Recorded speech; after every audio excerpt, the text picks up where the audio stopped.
Alrighty, so we're back for another insurance, life, and everything in between podcast where we're talking Shohei Ohtani and a little bit of a comparison on how that generational baseball contract has implications in your insurance or entrepreneurial journey. Before we get into today's topic, comment and subscribe.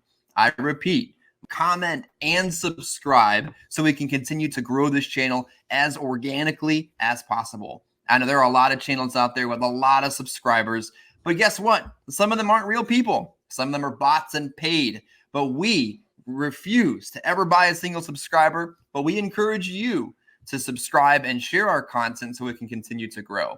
Adam, are you excited today to talk about Shohei Ohtani, Bryce Harper, generational deals, and how it really relates to our business? Hey, if we're talking about baseball, I'm happy, so let's do it. Yeah, I'll tell you a funny story. I saw the signing, I guess it was Saturday evening, and I go onto Twitter, which is now X, whatever, and somebody's commenting, why isn't Major League Network, like the cable version, talking about this? What is wrong? And then person comments right below it, who's a host on the Sirius XM channel, well, we're talking about it live. So it was fun to see them talk about that as the news broke on Saturday. But 10 years, $700 million, if I have this correct.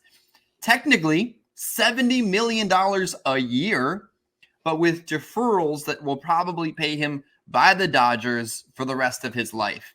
Talk about a generational deal. Talk about the biggest deal in North American sports history. What did you think when you heard that come out? I mean, I saw it coming. I mean, I knew that he was going to get paid just a ridiculous amount of money, but I mean, honestly, I don't know. I mean, the Cubs were kind of in on it. Like they were down to, I think it was down to like the Dodgers and the Blue Jays, and the Cubs were maybe just like a little bit behind that. So I was following it quite a bit because, yeah, I mean, heck, I mean, I'm a huge Cubs fan. If they're going to be making a move like that, I mean, I'm refreshing Twitter like every hour just to kind of see if there's any updates in that. And his whole, the whole way he handled the whole signing, it was very odd. Like he didn't want like any attention to be drawn to it. And I mean, that's where I think there was a lot of like false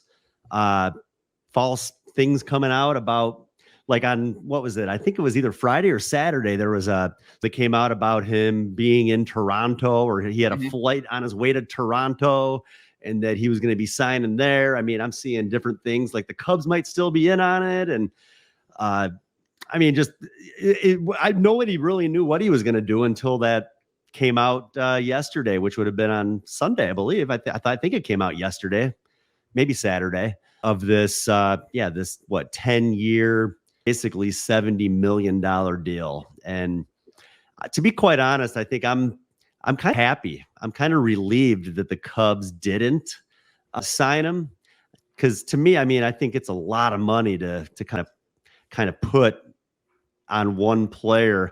I understand the guy's almost kind of more than just one player because he's a pitcher and he plays, position, can bat as well. Kind of reminds me of like Babe Ruth, but to me, it's kind of risky too. I mean, the guy already had Tommy John surgery.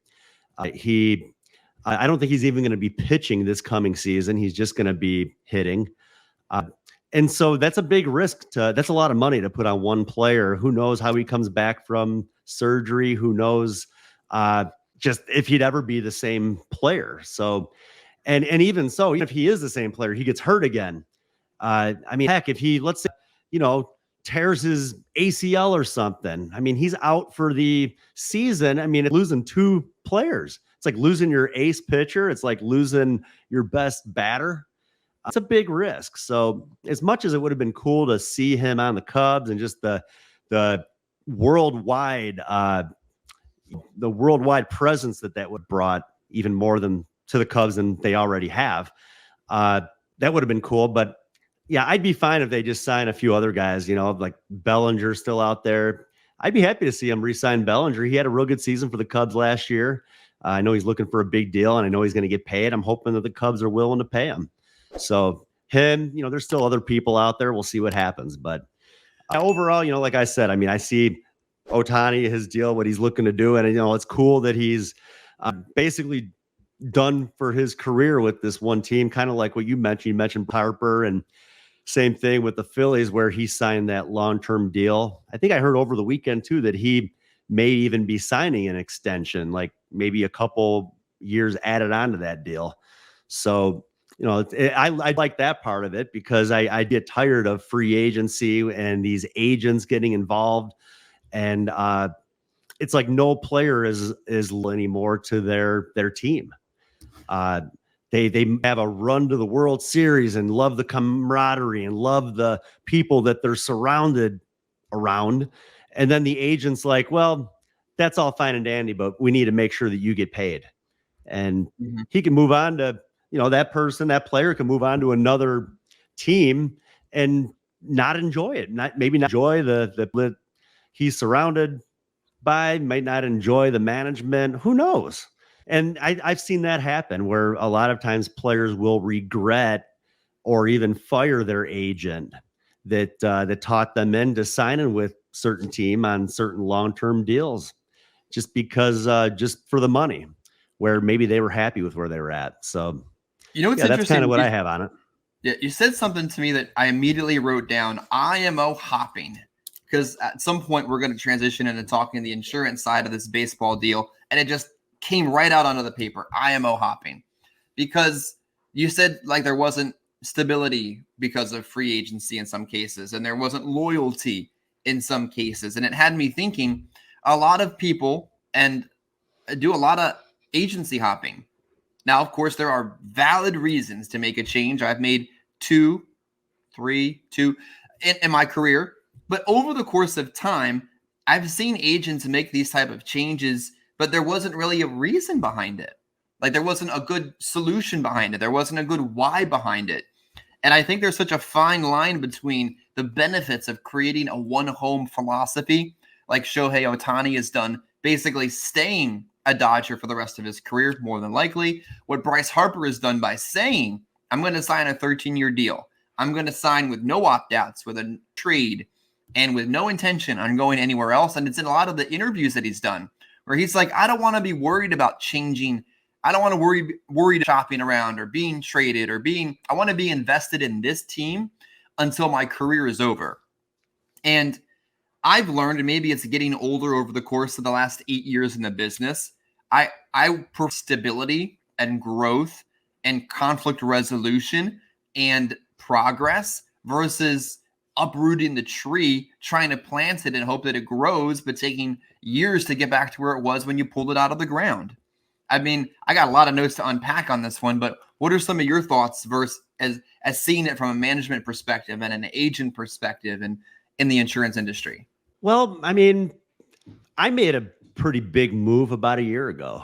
Yeah. I mean, and to be quite honest, I mean, I'm a pretty loyal person. I mean, I went from one company, again, not an IMO, not really captive, but they treated it like captive. I was with one company for 11 and a half years. And then things just kind of happen every once in a while. Things just changed. I wasn't as happy as I had been in the past. Just kind of really, I'm always just kind of looking towards the future. I'm always looking at kind of down the road a little bit with things. And what I wanted to do, I just didn't see it happen in there. And that's when I moved on to the other company that I was with. And you know what? I honestly really don't have much. I don't really have bad stuff to say about my prior company. I enjoyed my time there. I enjoyed the people that I worked with there. And we all had very good relationships. It just, in my mind, it just kind of felt like it was time to move on, to explore what else was out there. But it was a tough move. Took me a long time to really make that final decision, because I'm a loyal person, and I always want things to work with where I'm at.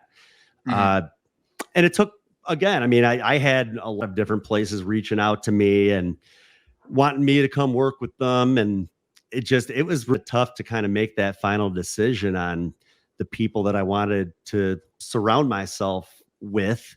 And that's just because I'm loyal and because I'm not looking to make another move. I'm looking to just kind of be where I'm at now and just be done with it. Where I can build something up big and be happy and get to the point where yeah, where I could tire and just be done. And like, again, kind of similar to like Otani. I mean, I was just kind of ready to kind of find a home and say, this is it. And, no drama. Let's just get to work and put something big together and make it happen. So, I want to unpack a little bit because I know you don't want to speak negatively about any past experiences and you really enjoyed a lot of it. But what were some of the big whys behind when you went into free agency making that decision? Was it you didn't see growth here or progress here? Like maybe just generally or generically, what were some of the whys behind the decision you made? yeah, honestly, like I said, just kind of big picture, just kind of looking at where the industry was going, and seeing both potential and the kind of people were making that were building big agencies, and again, and from a profitability standpoint, getting to the point where you can, even if you decide you want to sell your business, if you're profitable, there's places out there that'll buy your business for a good 10 times what your annual profitability, or who knows, 5 to 10 times whatever. Yeah. That was really something I saw going on in the industry, where people were building up big agencies, they were profitable, turning around, and people were willing to buy to the point where they'd get a big check and could really retire if they really wanted to. So that was a big part of it, just kind of seeing where the industry was going, and just the potential, the income. I was doing pretty well with where I was at. Like I said, I enjoy the people that I worked with, and really don't have a whole lot of bad to say. They're good people, good company. But yeah, like I said, it was time to move on, and kind of ready to just kind of build and grow and do my own thing. So Yeah. and that's I had a kind of conversation. where I'm at. Yeah, I was talking to an agent on Friday. Good guy, great producer, no issues, but he developed stagnation, I believe, where he's currently at. And I said, sometimes if you change jerseys and you go play on another team, it'll give you a fresh perspective and a bigger motivation and a greater chance of succeeding. But I wrote down here, as we talked about dedication, like the Otani deal and Bryce Harper and long-term commitment, some of the actual justifiable reasons in our industry to make a change. Because when your feelings get hurt, when the leads run short one week, when something, small picture happens, but it really feels big picture, maybe you need some people could use some guardrails on when it's really a good time to make a change or to dig in further and keep pushing. I wrote down one of them right here. Give it time. Like you took a long time to make a decision on what you're going to do next in your career. You talked to a lot of people. You asked a lot of questions. You didn't make quick, rash, emotional decisions. And I think you even gave time before you decided it was time to make a change. So, what are your thoughts on before you make radical changes in business, giving it time? Yeah, give it some time. Yeah, you don't want to. I think a lot of times in business, when people make decisions and they act on them quickly, they could come back to regret those decisions. I just think that and again, you want to take action when it comes to your business and moving forward with things, but you want to make sure things are in place and that everything is good. I feel, yeah, you don't want to be a jumper, I guess you could say, is what I would call it. People that go from one company to the next. I'll go on LinkedIn, and you look at some people's profiles, and they were with one agency for 16 months, and then they were with another agency for 12 months, and then they were with another one for a year. And to me, it's like there's no stability there. And to me, I don't know. I don't think I'd want to work with somebody like that, because it shows me that person has accountability issues, that more than likely everywhere they go, they're not happy. But more than likely, if everywhere you go, you're not happy, it's not the place where you're working's issue. We talk about this a lot. It's more of like a me problem. And so, yeah, I have to see when I want somebody I want to work with, or find a group of people I want to work with. I want to work with people where there is stability, people that aren't really looking to make any more moves, that are happy with where they're at. and where you can build good relationships and, Yeah, I think that for sometimes long-term success. we forget that this business includes relationships too. Maybe not like a domestic relationship, but a business relationship where there's highs and there's lows, there's ups, there's downs, but there's gains that can be made in that type of a business relationship. Bryce Harper, Shohei Ohtani make 10, 15, 20-year commitments to a franchise. That level of commitment to that franchise allows the franchise to invest in them, in their marketing and their branding and their growth, and then into other players. Like they have that level of stability and commitment to be able to recruit people to their franchise and the team. And there's just a lot of downstream stuff that comes from being loyal to a franchise or a team or an agency. But I want to unpack a few more of the reasons why I made significant changes over the course of 8 years and real reasons why that might be okay in some situations. I started an organization where the commission level was tragically low. Training was great, leads were on point, carriers were decent, culture was strong. But at some point, I came to the realization I was giving up too much money in the work that I was doing. And I was never really going to be able to give another agent a fair shot. Like I could have good conversations, I could talk to good agents, I could recruit and train the person. But the person's like, why am I going to start on this level? I'm like, I don't know.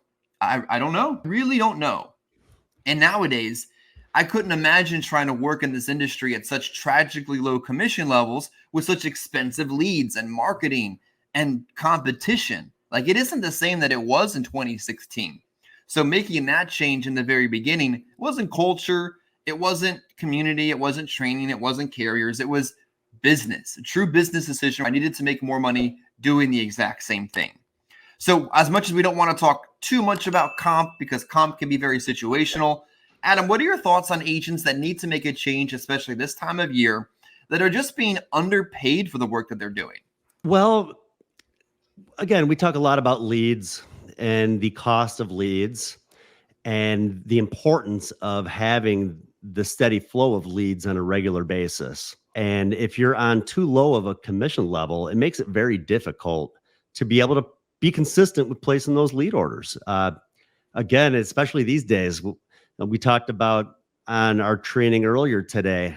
We're going to be doing a training next week on how to make over $200,000 a year in income. And I read an article this past week that talked about how $100,000 in income is almost like the new, what do they say? Like the new medium or whatever, like the new, like just average income in order to get by. Like everything costs so much money these days.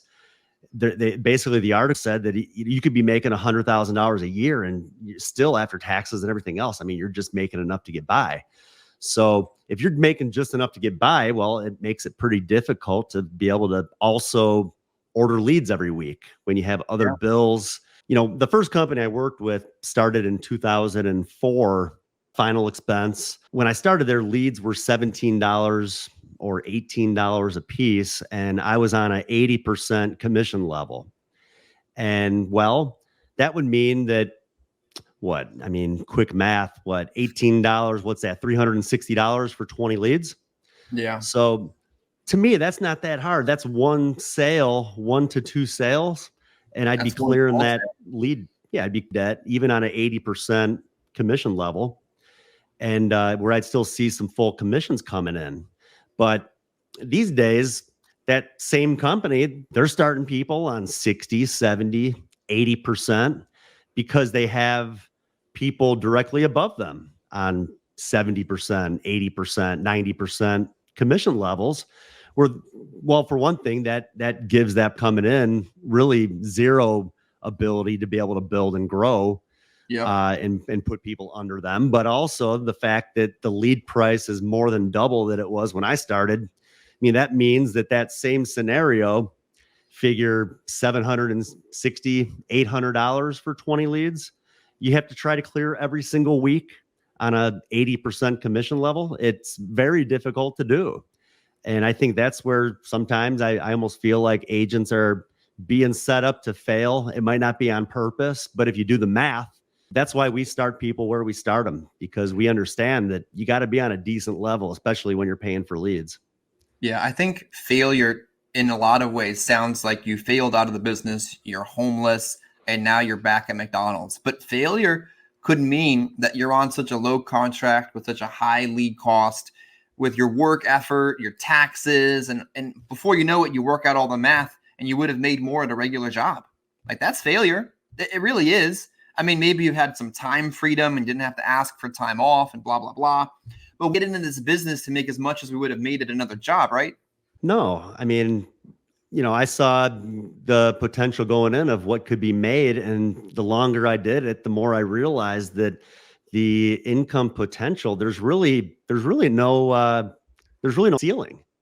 Mm-hmm. I mean, you can make as much as you're wanting to make. Again, nothing happens overnight, but you can do very well. I mean, there's people out there making millions of dollars. I mean, we're talking about annual incomes very comparable to even like a professional athlete. And to me, outside of this business, I don't know many businesses out there that you can really earn that kind of income outside of just being like a professional athlete. Especially, I mean, heck, I mean, our business, you don't even need a college degree.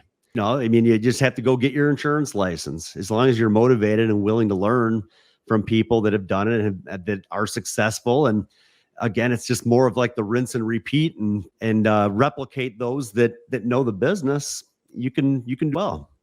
Yeah, I'm going to give a quick tip as you talk about next week's long form training about how to make $200,000 a year is you're going to have to spend $48,000 a year in marketing. That's what I do. It's what I did. It's what I've done for years and years, writing way more than 200,000 in income. You got to spend money to make money. So that's one of the tips we're going to unpack in that training. Make sure that you guys. What's funny is, you talk about that $48,000. Mm-hmm. There's people that are not even making $48,000 in income a year. Yeah. And that's the sort of investment that you have to be willing to put into this.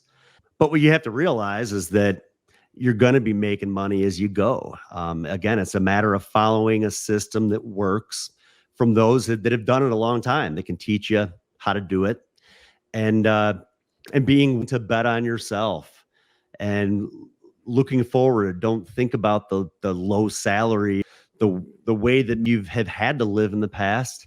Focus on the future and really what could be. And don't worry about the money that you're spending, because you're going to make a heck of a lot more as long as you're willing to bet on yourself and put forth that investment.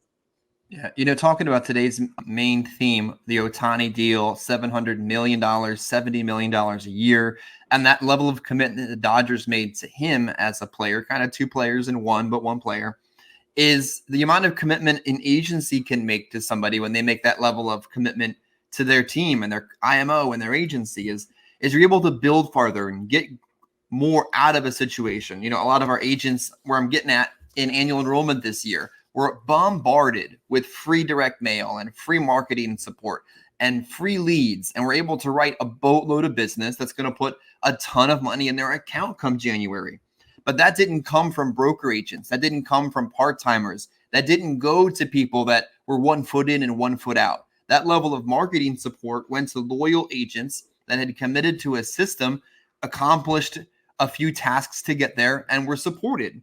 So I think what a lot of times agents miss that are IMO hopping on a semi-annual basis is the level of commitment they can get from above them if they would just plant roots. What do you think about that? Yeah, most definitely. Like I said, I mean, heck, 21 years in the business, I really haven't made many moves. I mean, my original plan was to reach from my prior business, my prior company. And, as time went on, just kind of realized, again, kind of seeing what else was available in the industry and just kind of realized, I just got to get out there and kind of do my own thing. We talk about the Medicare world, and, that's something too. I mean, being where I was at, I mean, I wouldn't have been able to do Medicare. So just kind of saw that as well as just another building block, another opportunity that's out there.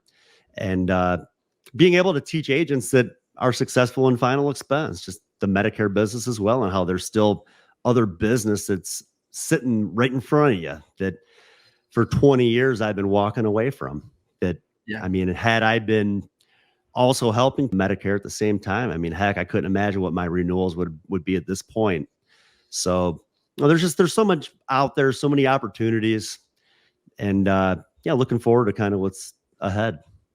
I think one of the things that's worth talking about too when we talk about these big deals is Shohei Ohtani and Bryce Harper and Trey Turner and some of these type players. It's not a general manager making that decision. It's an ownership decision. The person that physically owns the baseball franchise is saying yes or no to that. And they're doing the negotiation with the agent in a lot of these cases too. And what I'm getting at is it's communication. It's that star player communicating with the owner of the team. And I think a lot of the difficulties that I've witnessed and I've experienced in business come from a lack of communication. I think communication is so important that if you're struggling where you are, you're struggling where you are, communicate with somebody there. And if they're not willing to communicate with you, you got a problem. That's an actual justifiable reason to consider making a change. But one of the things that I think I've always preached, I've always taught, I've always practiced is communicating gets you further. It solves problems. It just is so much important in a business relationship. The presence of it can change things, and the lack of it can really hinder things as well. What are your thoughts about how the owners in these deals did a lot of the communication and a lot of the decision making to sign these star players? Yeah, they did a lot of, again, yeah, I mean, heck, I mean, it wasn't was in on this. I mean, they're competing for this guy. And I mean, yeah, they really had to communicate well with, again, yeah, there's a lot of people involved in making these sort of decisions. And it's a big risk from the companies, or not the company, but these teams, the upper management is a big from their standpoint too. So I'm sure that they have to evaluate the player. They have to, kind of even look at, this guy's going to be like the face of the franchise, and make sure that the person is going to be worth the investment, and make sure that they are going to be their term. And yeah, it's a big risk, but communication, like you mentioned, Chris, business, upline to agent, or whatever you want to call it, those sort of relationships. I think that people need to realize that there's plenty of people out there that are willing to help them, and that not everybody's out there to get you. And that, and I think you have to be able to trust the people that you're working with. I think that's the most important thing. If you feel like you can't trust the people that you're working with, that's probably not a good place that you'd want to be. You want to feel like the people that you're working with have your best interests at heart, really, and that's kind of how I've always felt. Like, at the end of the day, I want to do as much as I can for my people, to help them be successful. And heck, if they're successful, that just means that I'm going to be doing pretty good too. Yeah. So I never really think about what I'm getting out of it when I bring on an agent. I mean, I've seen upper management before, even some guys calculating overrides. Like, this guy wrote this much business, so I should be getting this much paid from that guy. Like, I've never once thought about an override that way from an agent. The money comes in and it's great, but at the end of the day, I mean, I'm more focused on what can I do to help this person, to help them be successful, for them to make a very good income, and what else can I do to keep them happy so they stay? Yeah. So, those are really the main things that are important to me. So, and that's, again, communication can work both ways. I'm not going to hound somebody all day. How are things going? What did you do today? How many people did you see? That's just not me. That are successful with me are those that are not afraid to reach out to me when they need help. People that write the most business are those that are reaching out to me all the time. Sometimes I feel like the communication stops when people are struggling and they're afraid to maybe reach out. But, that time, yeah, need to have a discussion with that person. But again, the communication can work both ways. And I think that if someone really wants to succeed, they're going to be willing to go out whenever they feel necessary to their uplines. That's what the uplines are there for, is to help them. And if they're not getting the help that they need where they're at, well, then find somewhere else to work. Yeah, I've always I wasn't worried about how much I was making off of somebody. I knew that if they were successful, then I would get what I needed out of that conversation. I had an agent say once, or I said to the agent once, I don't not need you to pay more mortgage. Like, I don't even factor that in. It's not even part of my decision-making algorithm. But I need you to be successful. And if you would focus more on success than complaining, you'd get where you want to be, what you were complaining about. And they were mind blown by the fact, and I probably said it on 100 videos at this point, I wasn't worried about how much I was making off of them. I just wanted them to be successful. Because if you win and I win, we all win in unison. And I think when Shohei Ohtani signed that deal, he wanted to win. Bryce Harper wants to win. And that's why these teams are really at the top of their game right now. So, Adam, before we go, any closing thoughts on these mega deals in Major League Baseball? Well, like I said, I mean, I think that I own the deals. I think that it's a great thing for the player, knowing that they've found a home and that more than likely they're going to retire there. It's a bit of a risk on the upper management's side when it comes to these guaranteed contracts, and just a heck of a lot of money to invest in one player.